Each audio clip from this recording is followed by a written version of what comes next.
Hello கண்டிங் channel people, நம்மளோட big Boss season 7 தமிழில் நம்மளோட இப்போ பூர்ணிமா வந்து 16 லட்சம் மதிப்புள்ள பணத்தொகையை எடுத்துக்கிட்டு இப்போ பிக் பாஸை விட்டு வெளியே வந்திருக்காங்க அப்படின்னு தான் சொல்லணும்.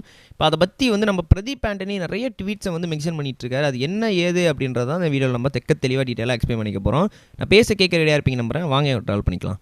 முதல்ல ஒரு விஷயமே என்ன அப்படின்னு பார்த்தீங்கன்னா, நம்மளோட பிரதீப் ஆண்டனி இருக்கார் இல்லையா, அவர் என்ன பண்ணிகிட்ருக்காரு அப்படின்னு பார்த்தீங்கன்னா, ட்விட்டரில் ஒரு பதிவு ஒன்று மென்ஷன் பண்ணியிருக்காரு. அது எல்லாருக்குமே ஷாக்கிங்கை கொடுத்துருக்கு. என்ன சொல்லியிருக்காரு அப்படின்னு பார்த்தீங்கன்னா, நான் வந்து பூர்ணிமாவோட அம்மா கிட்ட ஒரு வாக்குறுதி கொடுத்துருக்கேன். அந்த வாக்குறுதிக்காக தான் இவ்வளோ நாள் வரைக்கும் நான் அமைதியாக இருந்துகிட்டு இருக்கேன். என்னை வந்து எந்த ஒரு காசுக்காக வந்து கூவுற கும்பல் கூடியும் சேர்த்து பேசாதீங்க அப்படின்னு சொல்லி போட்டிருக்காரு. இது வரைக்கும் வந்து அமைதியாக அந்த பிரதீப் ஆண்டனி இப்போ பூர்ணிமா வந்து 16 லட்சம் எடுத்துட்டாங்க அப்படின்னு சொன்னதுலேருந்து ட்விட்டரில் ரொம்ப ஆவேசமான பதிவுகளெல்லாம் வந்து பதிவு பண்ணிகிட்டு இருக்காரு. அவர் முக்கியமாக சொல்கிற விஷயமே என்ன அப்படின்னு பார்த்தீங்கன்னா, இவ்வளோ நாளாக வந்து அவங்க சொன்ன ஒரு காரணத்தினால மட்டும்தான் நான் அமைதியாக இருந்துகிட்ருக்கேன். ஸோ இனிமேல் அமைதியாக இருக்கணுன்ற அவசியம் கிடையாது.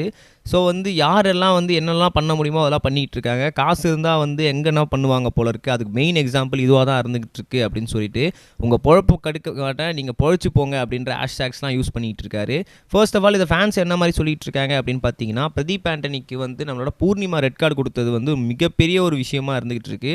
எதனால் அப்படின்னு பார்த்தீங்கன்னா, அதுதான் ஒரு மெயின் சோர்ஸ். பூர்ணிமா சொன்னது தான் ஒரு மெயின் சோர்ஸாக இருக்குது. அப்படி இருக்கும் சமயத்தில் அவங்க மேலே அவருக்கு கண்டிப்பாக ஒரு பிரச்சனை இருக்கும். அவங்க வந்து ஒரு 16 லட்ச ரூபா ஜெயிச்சது அப்படின்னும் போது அவரால் அந்த அக்செப்ட் பண்ணிக்க முடியல. அவர் என்ன நினச்சிருப்பாரு அப்படின்னு பார்த்தீங்கன்னா, அவங்க இந்த வாரம் லோ ஓட்டிங்கில் இருக்காங்க, அப்படியே வெறுங்கையோடு எவிக்ட் ஆகி வரணும் அப்படின்ற மாதிரி எதிர்பார்த்துருப்பாரு. அப்படி இருக்கும் சமயத்தில் இந்த மாதிரி அவங்க 16 லட்ச ரூபாய் எடுத்துட்டு வெளியே வரும்போது அது பிரதீப் ஆண்டனியால் அக்செப்ட் பண்ணிக்க முடியாமல் இவ்வளோ பெரிய ட்விட்டரில் மெசேஜஸ்லாம் இன்னும் வரைக்கும் ஸ்பெகுலேட் பண்ணிட்டு இருக்காரு அப்படின்னு தான் சொல்லிட்டு இருக்காங்க.